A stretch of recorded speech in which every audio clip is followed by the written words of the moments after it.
Produire un film, c'est une galère sans nom. Et il y a tout un tas de films qui sont restés inachevés. Et même les grands réals n'ont pas pu réaliser tous leurs films.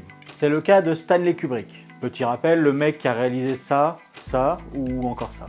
Here's Johnny. Et on parle pas d'un script sur un coin de table, là on parle d'un projet qui avait déjà plusieurs années de développement, accompagné de plusieurs millions de dollars d'investissement. Il s'agissait d'un film sur Napoléon. Et pour Kubrick à l'époque, il y croyait. Ça allait être un film incroyable. Les préparatifs du projet débuteront en 1967, pendant la post-production de l'Odyssée de l'espace. Et en se référant à un livre sorti en 2007, accompagné d'un site internet contenant tous les fichiers de recherche du projet, on parle ici d'un livre de plus de 1000 pages, accompagné de 17 000 visuels.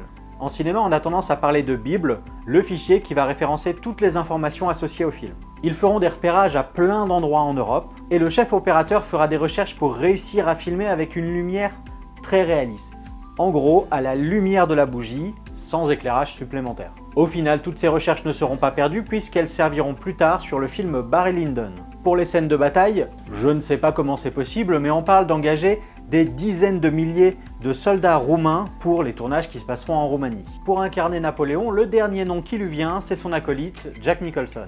Et malgré tous ces préparatifs, le projet tomba à l'eau, pour des histoires de budget principalement, et de direction stratégique de la Metro-Goldwyn-Mayer à l'époque. C'est un sacré gâchis qui essaiera d'atténuer plus tard en utilisant pas mal de ses recherches sur le film Barry Lyndon qui sortira en 1975. Comme quoi, aussi engagé que soit un projet, on n'est jamais sûr de rien.